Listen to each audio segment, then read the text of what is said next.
Hello, Renegade marketers. Welcome to Renegade Marketers Unite, the top-rated podcast for B2B CMOs and other marketing-obsessed individuals. All right, folks, you're about to listen to a bonus huddle, a specially curated huddle that we run once a month with experts sharing their insights into the topics that are most important to our huddlers. Those are the folks from CMO Huddles. The expert at this particular huddle was Mike McKinnon, the VP of Global Rev Ops at LogRhythm. And we had a fantastic discussion on marketing ops, best practices, how to get the most out of your MarTech, and more. It was a terrific conversation. Let's dive in.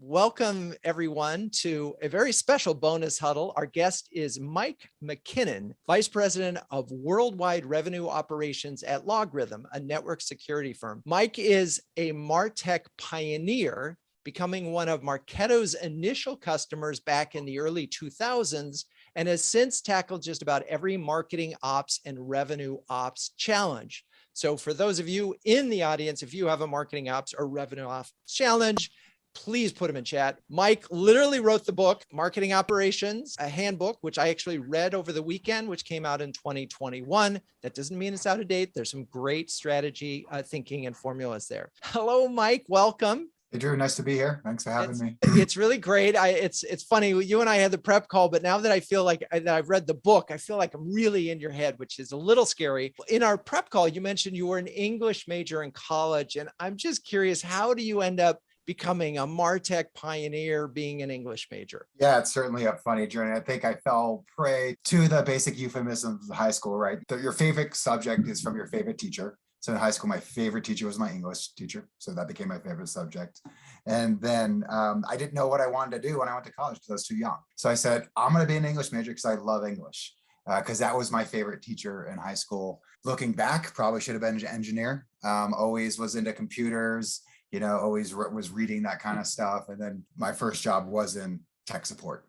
So right away into some kind of technical job. And so that's kind of my road into operations. Amazing. Well, I think, by the way, I think an English major is amazing. And because if you can write, you can think. And I would imagine that there are any number of folks that you work with that aren't really good writers, which means it's harder for them to explain what it is that articulate the challenge. So anyway, I think it's a fundamental skill to have. Anyway, we've got a sophisticated audience here of B2B CMOs, and let's start with some big picture items, just like budgeting for MarTech. I saw some numbers in your book, but let's talk about sort of rules of thumb as you start to look at marketing budgets. What percentage do you see or range for MarTech? Yeah, usually it's on two axes. I look at it in my book. I have this. It's usually on a range of how large you are as a company, and those bands are they're pretty broad. You have your less than 100 million, 100 million to 500, 500 to a billion, then you have a billion plus, and then within those you could be low or high fund. Your funding is based upon a percent of your, usually I see as a percent of your bookings, annual bookings or annual revenue. And so typically for a highly funded, and I've had the luck or unfortunate luck of being at a company that went from high to low in my 5-year stint. So as a mid-level company, we were getting around 10% of the annual revenue of the company. And now we're getting 5 for marketing, 6. And it's capped. And that's really for the ownership. It's really a product of how the ownership wants to cap marketing, how they want to fund, and how much they want to grow. So when you say 5 to 10%, you're talking 10% is the total marketing budget of revenue. So what you do is, I'll choose easy numbers. If you book, if your annual revenue, ARR, or however you want to measure it, or your bookings for that year is $100, and you set your marketing budget at 10%, their budget is $10. And then what is the MarTech spend of that $10? That can vary. That's usually in the 20 to 30% range. Typically what you'll do is you'll break that budget into program dollars, which are what you actually spend to generate demand. And then some other people call it the fixed cost dollars or the infrastructure dollars. That's your head count. That's your tech spend. That split is usually 50-50, 60-40, where you have 50% or 40% tied up in your structural costs and 50 to 60% going in all your demand gen costs, where you're actually spending money to get a return on names. So if we take We had the $10 we started with. We're taking Yep. 5 and we're going to put that into programs. And Yep. then the other 5 is to fund staff and technology. Correct. And of that 5, there's probably 30% of that is tech. So you're looking at $2 to $3 of that 5, depending on how big your tech stack is and how large your company is, right? So if you're a nascent company, it could be a very small amount because you don't have a lot of tech.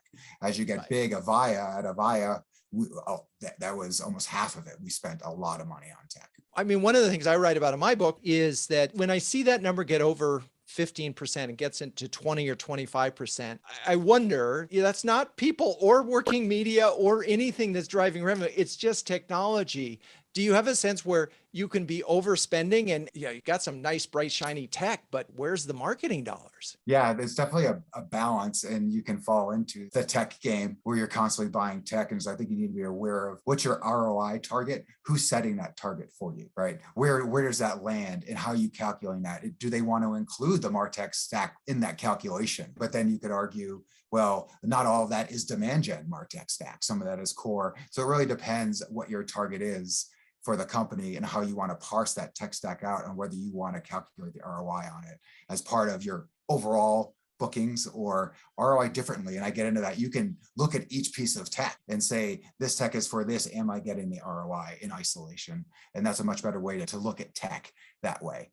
Because tech, as we know, does more than just generate names. It supports an entire organization. And we're going to get to that. I'm working my way from very broad. And so we're going to say we're fighting to get 10% of revenue for our budget. That's part one. And then we're fighting to spend of that 10%, maybe 30%, max 35% on technology. Okay. One of the things that we've seen a lot of is that folks get a new technology and they underestimate the amount of staff that they need to get the ROI that you just mentioned. In a huddle the other day, someone was talking about 6 Sense, great product. Everybody was excited about it, but they realized they actually needed 3 staffers and they had originally thought they'd only need 1. How do you approach the staffing to technology ratio? That's a tough one. You can get that wrong pretty quick. We get that wrong at Avaya on a couple of staffing, namely Blue Kai, which is a DMP, which takes quite a bit of staffing.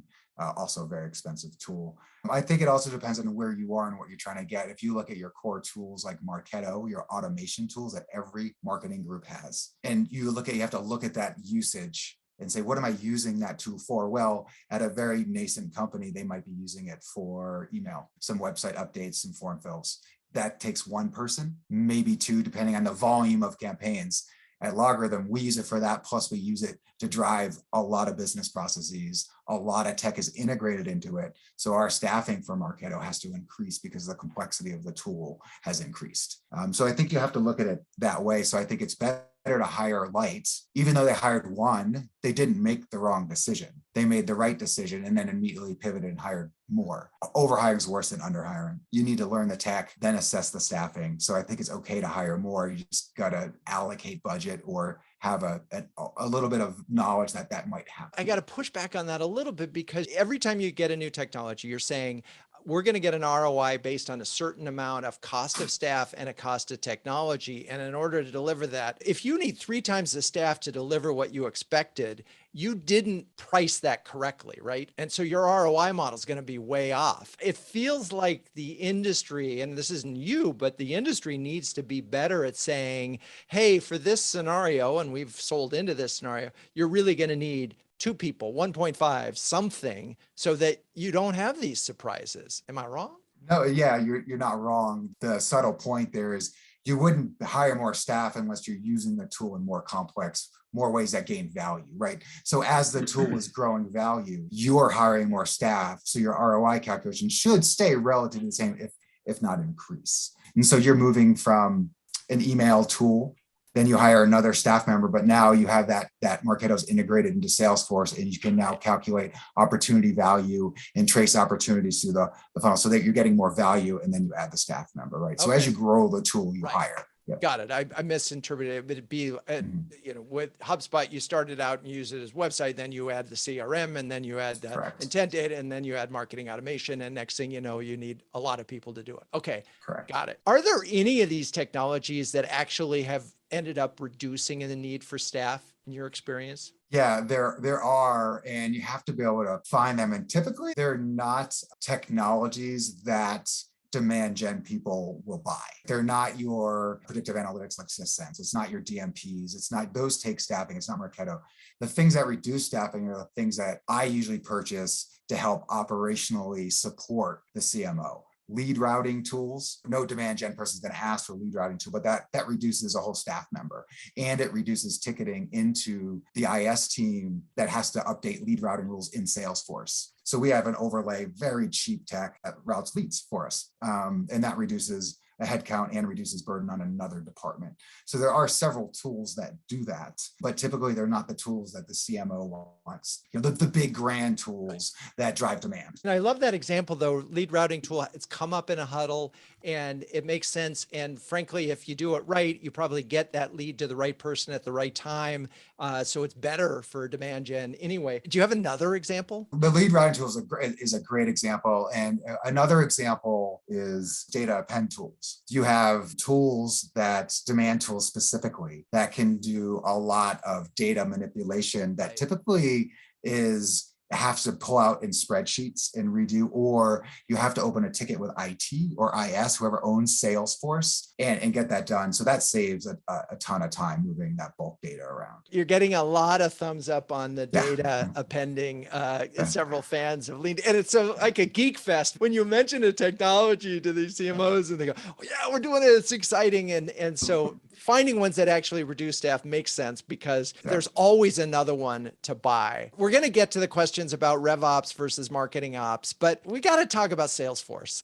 I know you were one of the first 100 customers of Salesforce, which would have been really exciting back then, but I hear so many complaints about Salesforce versus praise. And I want to get what's going on. Why is there this such a problem? Salesforce is funny. So I was one of their 100th customer. We actually dumped them. We were on the phone support all the time when we moved to Sugar, which is the open source CRM.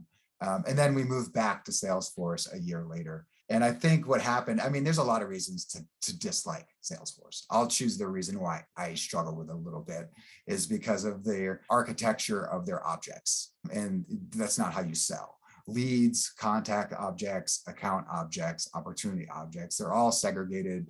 They're all objects that have to have cross-reporting. The reporting's a little bit clumsy because of that. And the structure of how a lead becomes a contact, it inhibits clean data. It inhibits a lot of stuff, the flow of data. And so what happened was, I think, is Salesforce became the dominant tool. And now most databases have that structure. I set up a database for my wife several years ago, and I think it was an easy one you can get online, Fresh something. And it was the lead contact account structure. And I was like, oh my God, this is exactly like Salesforce. No one's come up with another data structure. So that's why I dislike it.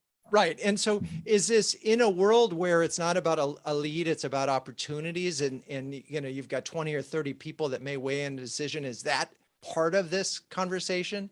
It is. And that's where it falls short in Salesforce, because a Salesforce is not account focused, it's people focused. And it's trying to get you to move leads to contacts. And it says, hey, if you move it from a lead to a contact, it has become a customer. That's not true. It's trying to bind you into this architecture. 15 years ago, it was the same architecture that when we bought them in 2001. So you do have other databases popping up. I think HubSpot claims to be account focused. I think there's a couple other ones that claim to be CRMs that claim to be account focused. They still have to have people in them. It'd be nice if you just had accounts and people underneath those accounts instead of leads. Maybe that's what they do. I haven't quite looked at them, but the problem's trying to be solved. I just think Salesforce is so big. And it's such a sticky software. Years ago, I actually did a piece of software for an aircraft carrier and learned that it takes it 5 miles to stop in order to turn around. Yeah, that's what Salesforce feels like. Salesforce. Yeah, it's an aircraft carrier trying to turn around. Okay, so there are thousands and thousands. I think you mentioned 8,000 in your book. I think latest it's 10,000 technologies marketers could deploy, and it's easy to get excited about it. I see in the chat stream there are a lot of I'm using this and it's cool. How do you sort through them and decide what's must-have versus nice to have? There's kind of a Maslow's hierarchy of tech needs. I think, that you need to go through as a marketing as you grow. And of course, it starts with the CRM. Marketing usually doesn't own that. So you usually have that already. And that's usually owned by another group. And then you have the marketing automation tool that lands on top of that. From there, you can grow out from there depending on your needs. If you get a tool like Marketo can satisfy a lot of those needs. And that's what's happening. So you're getting to see, you start to get to the decision of, so once you have that marketing automation tool, data becomes an issue and routing becomes an issue, right? And so now, and then attribution and contribution you have to start proving the value. So those things, in order to prove value, you have to have good data and you have to get the leads to the right people on time. And then you have to something to measure that value. So those become the next core ones. And Marketo could handle all of that for you with their in-home tools. Or you could go outside to say, I want best in class across any vendor, or I want best in class within one vendor. That used to be true for IT. It's getting to become more true for marketing as it grows. Marketo has a lot of tools that could fill those gaps. You might not like them, but they have them. Salesforce is buying up Pardot and trying to add those tools. So if you want the Salesforce stack, right, they're not all great. And so I think you got your core marketing automation, and then you have your lead routing, your data, and your attribution contribution. And then you can start going off into like predictive analytics. And I want to do account-based marketing. But you need that core stuff first, because that's what processes your demand gen engine. And you need your demand gen engine healthy before you start dumping anything into it. And those are the core tools for that. My first thing that I'm thinking about is all of this in dirty data. Can we just talk about data as the problem? It's garbage in, garbage out. And what do you do to try to keep your data pristine? So I'll say something I think everyone on this call is don't let salespeople enter anyone into the database. So typically in all of the companies I've gone to, the marketing database is crystal clean compared to the rest of the company's database, which is sales guys adding accounts, adding contacts, adding leads, not knowing what they're doing, converting stuff. The larger the sales force, the larger that pool of data and dirtiness becomes. But with the marketing, the CMO is so focused on, I need to be able to get ROI. I need to be able to look at my different channels, understand which ones are working and which ones not. I can't have just data entering the system willy-nilly. So one of the first things a CMO will do is say, okay, we need to put guardrails around all this data because I need to understand ROI. So by that very fact of the CMO having to prove their worth, they become the cleanest source of data. The CRO doesn't have that. The CSO, the chief sales officer, they have to hit their number. If they don't hit their number, they get fired. And that's that. They don't have to continually run reports on my sales guy's ROI, my sales guy's activity. They just look at pipe and bookings most of the time and look at that stuff, right, in aggregate. Where the CMO is looking at these small channels and activities, trying to tweak his or her engine to get there. You just can't do that without dirty data. Back to the original question is, it has to be a company initiative. Because every company I've been at, marketing has their pool of data that we can track. And then there's this large pool of channel partner data, sales entered data, customer success manager entered data. That's typically not as structured, but that takes the entire company to wrangle that in. And so it becomes an entire company initiative that has to be driven by most likely IT. Or IS or someone in my group, like someone with me, but even then I'd have to work with IT because it impacts so much data. This is a perfect segue into the RevOps, and your roles evolved from MarTech to leading RevOps. And isn't RevOps by design sort of a single source of truth? Isn't that part of having a clean data strategy? Yeah, so my group would lead that strategy, but it would take a data council of deciding, because you have, in a larger company, you'll have a customer success group, which is in the support group, which could be 3,000 to 4,000 people all in and of itself and have their own database.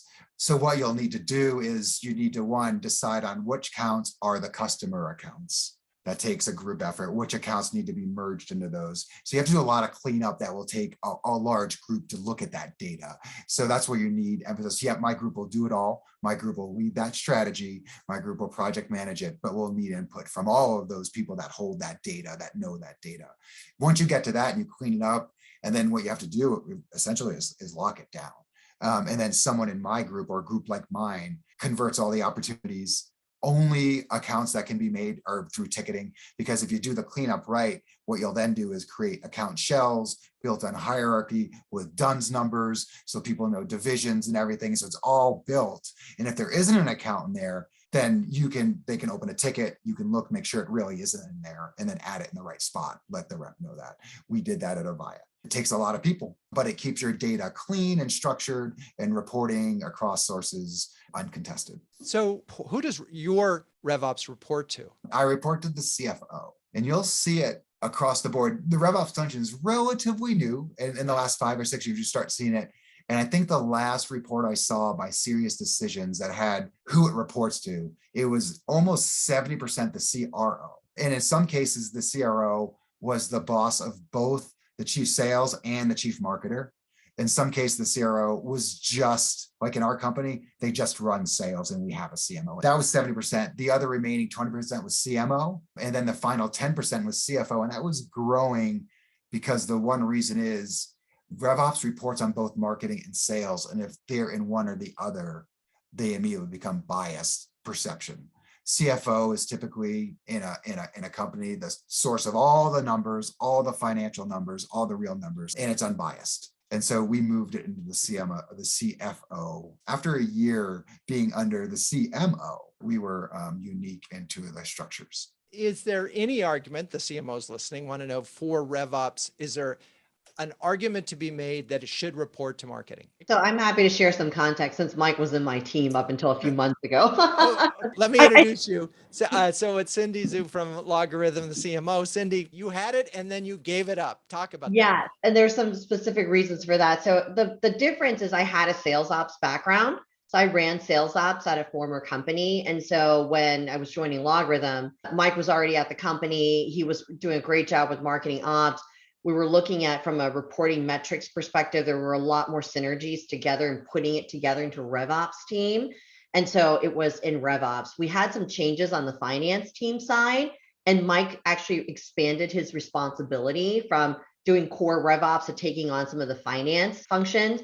And then just about, I guess Mike was at like late November of last year, we moved you over to CFO because he was helping out with a lot of the finance stuff. Thank you, Cindy. I know that, in a number of organizations of the CMOs and CMO huddles, many of them have either a RevOps or an equivalent group that is responsible for sort of the truth of the data. But they often have a data person on their marketing team, or they have a marketing person within the data group as a dotted line. If you don't know marketing, this data just is data. And you may not know what the story the data is telling if you don't have marketing experience. So can you talk about, assuming there's a RevOps team and all the data is going through the RevOps and it is reporting to the CFO by someone like yourself, how does the marketing person, the head of marketing, make sure they're getting the data that they need and it's thought through from a marketing perspective? Yeah, so that's a good point. So within the RevOps group, we have marketing specialists and sales ops specialists. In the RevOps group, you can break it up into really two groups with subgroups. So the first group is analytics and automation. And under that group, you have people in the automation group that understand all of the integration and all of the tech and how it's integrated. If it breaks, they fix it and they track back how it broke. They do that. And then in that group also, we have all the analytics. And that's what you're referring to. In the analytics group, we have people that do only marketing analytics, that understand those analytics back to back, front to forward. And then we have people that do only sales analytics, that understand all of those. And then because they're RevOps, though, we have a ticketing system, and they do cross train, and they do understand low end tickets. So all of them can pick up tickets. And that's the great thing about having RevOps, is because you really have to understand both. So yes, they specialize. And if I lose my marketing person, I work with the CMO to hire another marketing person that understands marketing tech, and they're part of that, right? And if I lose my sales ops person, I'll work with the salesperson, the sales leaders, to hire that specific sales ops goal. They're all called revenue operations and analytics, but they do have specialties within that group.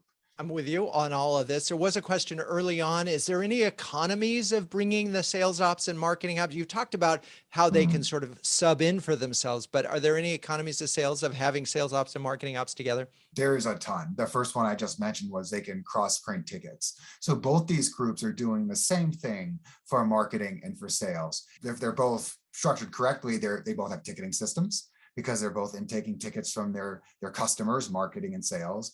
They both manage a tech, and all that tech is also integrated into Salesforce. They're both worried about clean data. The larger you get, I've run into companies where marketing has a data cleaning system and sales has paying for a data cleaning system. Marketing is paying for Zoom info to get contacts, and sales is paying for LinkedIn to get contacts. Putting these two together stops all of that. It's all done. So not only do you get that, then you can also get that cross training happening too, where you can, the amount of tickets that your team can now process has increased. It hasn't doubled, but it's probably 50% increase, because now they can cross train and pick up these low level tickets that are really easy, and it helps them with their careers. Makes a lot of sense. So there's economies of scale from a software standpoint. There's economies of scale from a people standpoint. That it must make it a little more challenging from whose budget does this go into? How much is the marketing budget and how much is the sales budget? Just how does that work? Yeah, so it really depends on where you are. So we're owned by a Thoma Bravo, and they have very strict rules about percent of budget for each department. We need to play, our CFO helps us move money around on the back, right? So while I do report to Barry, the part that services Cindy rolls up to Cindy to keep those budget numbers correct. So there's things you can do in the back end if someone is a stickler about budget numbers at a company that doesn't mind, and they understand, oh yeah, I know you're over because you have this group, and normally that group's not in your group, and they can understand that. Thoma Bravo's not into nuances. They just need to see the percent within the range. And so we make sure they see that when we deliver the deck by just moving money around. Right. And this is just all that, in that case, I think it's a PE firm, and it's all about their standard. Correct.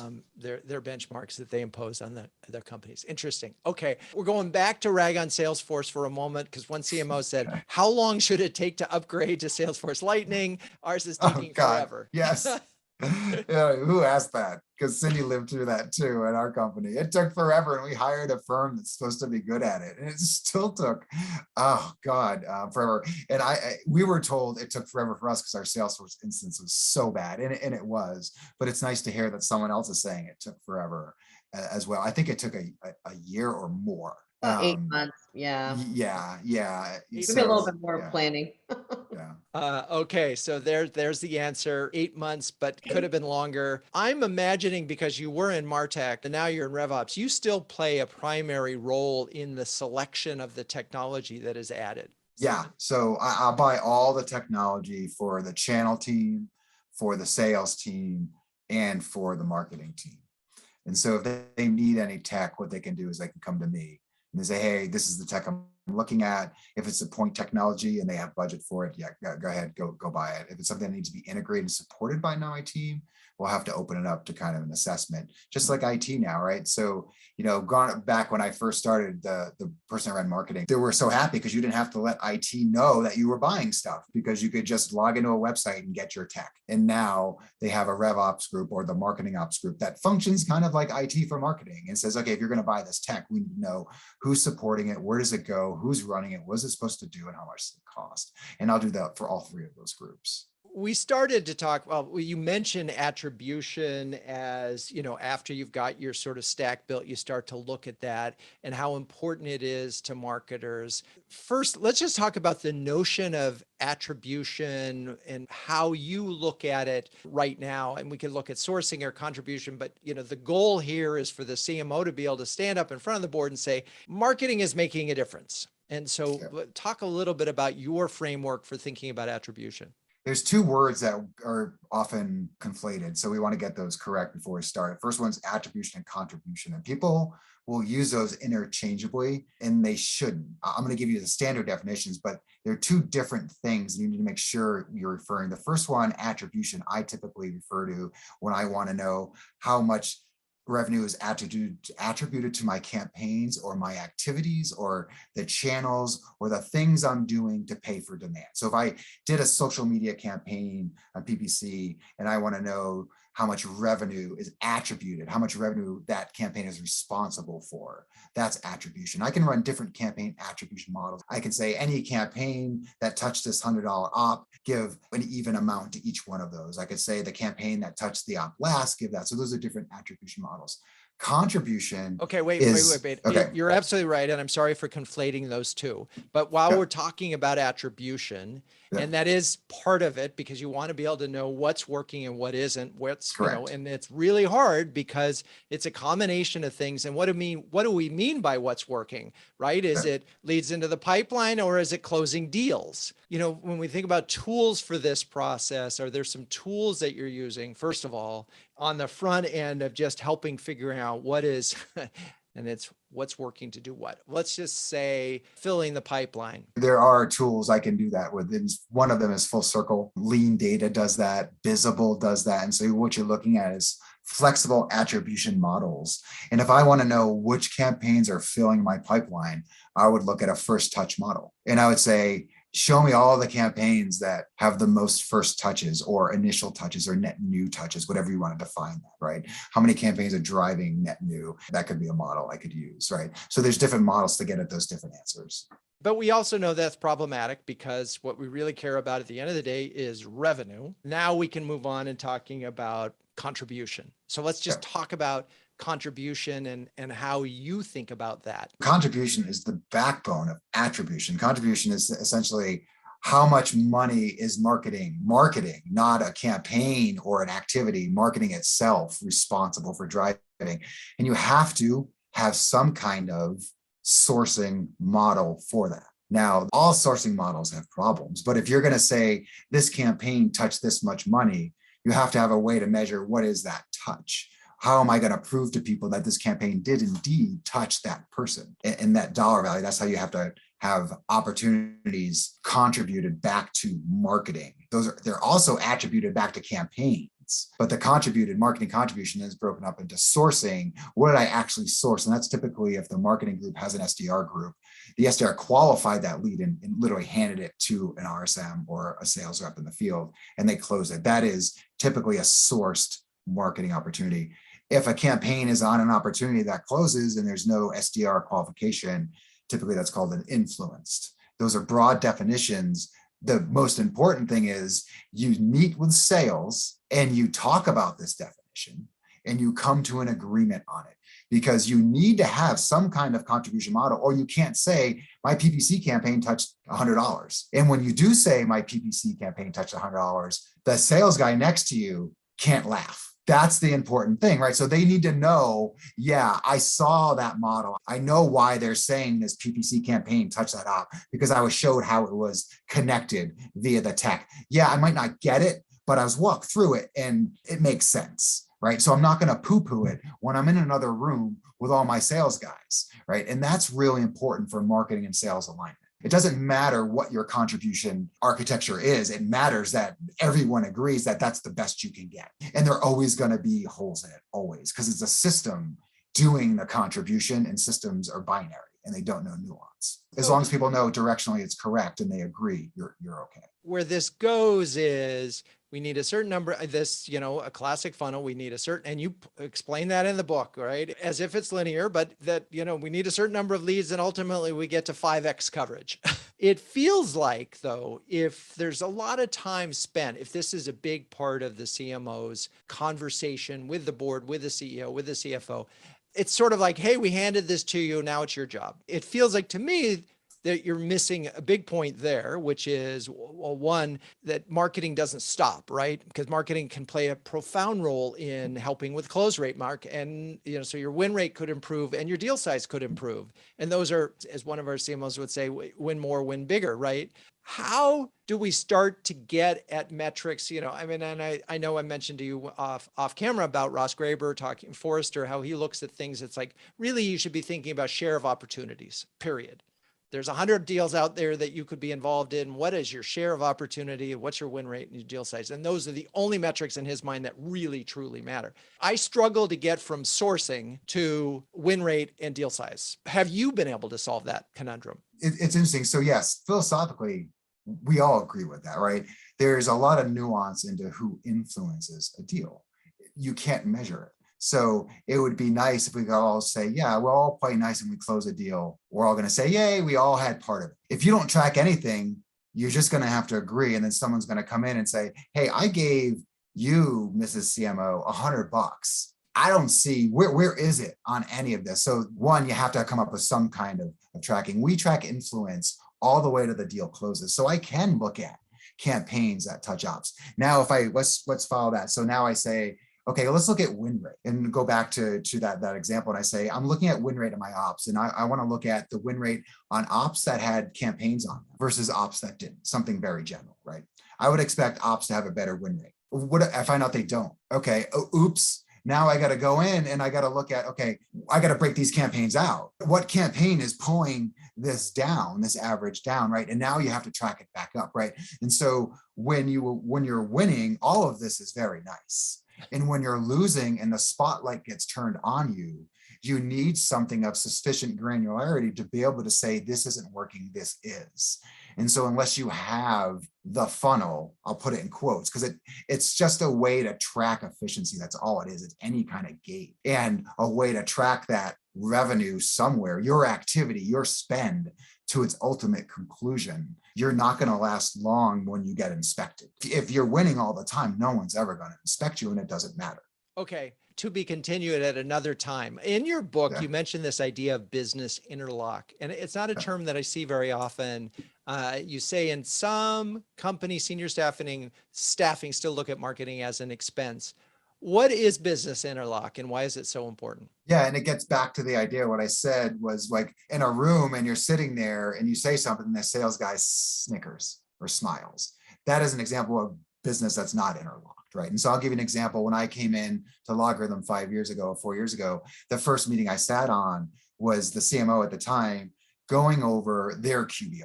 And they were green across the board, celebrating bagels, cream cheese, like great quarter. I sat in the sales QBR, terrible quarter. And I told them that, hey, marketing is celebrating over there. And they're like, well, all their metrics are fake and they're all wrong. And who comes up with those, right? I don't even know what their metrics are. And there's no accountability over there, right? And I don't think that's very similar to a lot of companies, right? So business interlock is so that doesn't happen.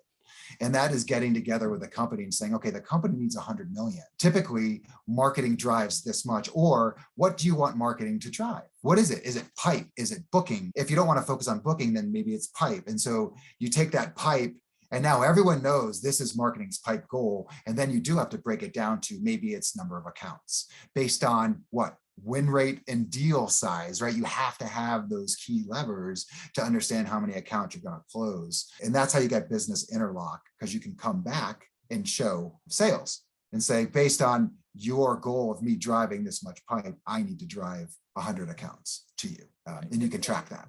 And then you won't have accusations of fake news and that disconnect with one party, one really sad and one really happy. Interesting. Correct. Yeah. So there's no getting around this is basically what you're saying. You've got to have the funnel metrics all the way through. Okay. You do. So you call process design and management the most exciting area in marketing operations. Why? Yeah, because it's where you prove your value. I think it's really where you can drive. For instance, the funnel tracking is process design. And so how is a lead going to move through all of your gates, land up in the SDR's hands? They're going to call it a set number of times. You know, they're all going to call it that number of times. And then you're going to get a disposition, its ultimate disposition through 5 technologies, right? And that's process design. And when you design something that works like that, and someone like Cindy can sit down and look at a report that breaks down that attribution to any kind of segmentation, how efficient are my SDRs? How efficient is my spend on PPC? How many calls does it take to get someone? All of that stuff we can hand to Cindy and she can tweak. That's because someone sat down, designed that, and then it's living, breathing, and always breaks, always. And because you're adding stuff, data comes in that you didn't think about, it's marked differently, it's a race condition. And so someone that owns that process and can build that process and can take that somewhere to a different company and talk about that intelligently, that is where the value of marketing ops lies. It's not in Marketo creating a campaign and sending an email. That's pretty easy. You can take a course. One of the things that's interesting about this is trying to get to predictability, right? And being able to create a model that can accurately forecast, we can get from this spend to this amount of pipe to this number of closed deals. You want to have, in an ideal world, that kind of forecasting.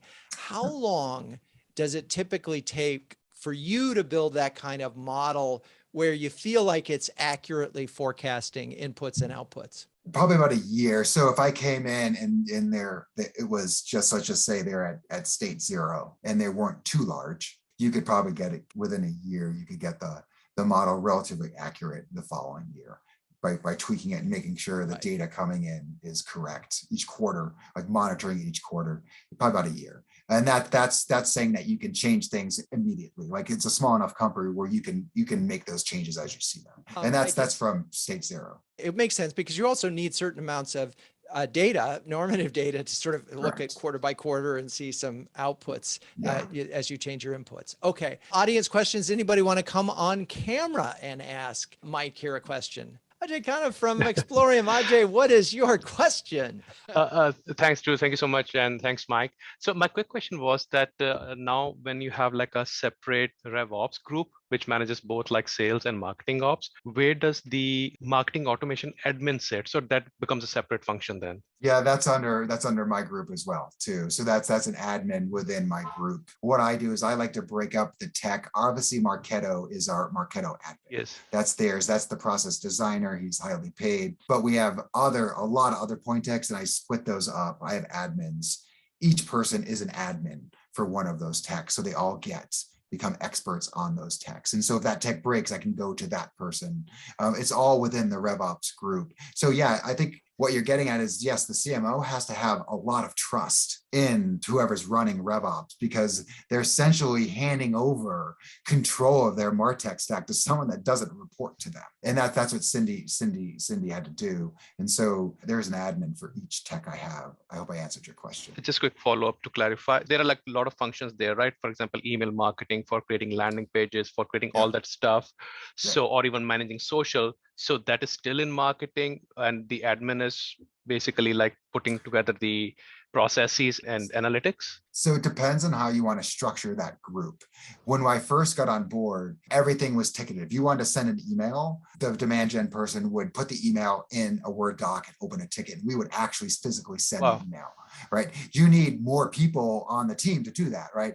We've since stopped that. And now we've given the field certain responsibilities. They can do A, B, C, D. Anything more complicated has to be through a ticket to our more trained staff, right? And so it just depends on how you want to staff it and how you want to break it up. It's a balance. The more you let the field in there, the more the data could get messed up, and the more that pressure you're going to put on your admin team to fix things that the field breaks by accident. And so there is a nice balance there. So if you're going to do something like that, you should start small and slowly open it up. And you're going to realize that some field people can actually handle more than other field people. And you can identify those field people and say, okay, you're the knowledge expert in that region. Go to him or her first. And if they can't figure it out, they can then open a ticket to us and we just interface with them. And that's, as you grow, you need to scale like that. Thank you. Right. Dave. Hey, thanks. I'm just curious. I know there are thousands of MarTech solutions out there now. Is there something you've seen either as a category or a specific product in the last, I don't know, couple of years that you thought, wow, this thing is really interesting and has really made an impact in a way that was unexpected? Oh man, that's a good one.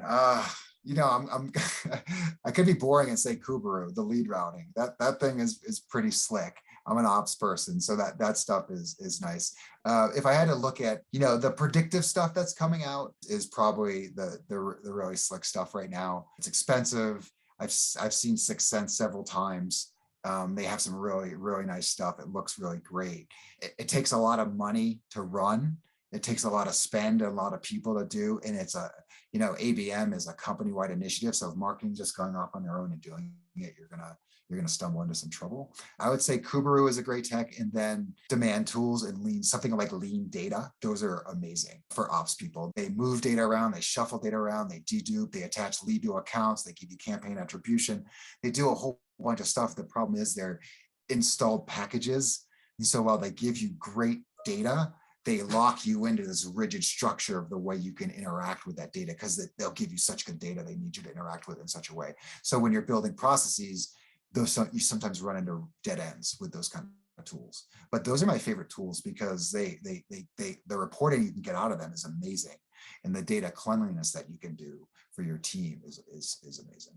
Things that Salesforce can't do. One of the CMOs in at least one in a huddle mentioned doing an audit every year of their technology, with a goal of, if finding the person who's responsible for that one and they have to defend it. How often do you recommend an audit? You should do one whenever you come onto a new job. Immediately sit down with whoever's running your tech and do an audit. And then you should do one anytime you buy a new tech before you replace the old tech. So anytime someone says, hey, I want this new tech, what's it going to replace? You audit that one immediately to get a baseline again before you start looking at new tech. And you use the same audit sheet. I have that template in my book. You can use the same sheet so you can compare the same apples to apples. What you'd rather do is get more out of the current tech you have. Always, always, always, always. It sucks switching tech. Whoever wants to switch tech, make sure it has to just not be working. It has to be a poor buy. So we have covered a lot of ground, an amazing number of things that I know I've seen a lot of positive comments in the chat. So I think we're going to wrap up. Mike, thank you so much for joining us. If you're a B2B CMO and you want to hear more conversations like this one, find out if you qualify to join our community of sharing, caring, and daring CMOs at CMOHuddles.com.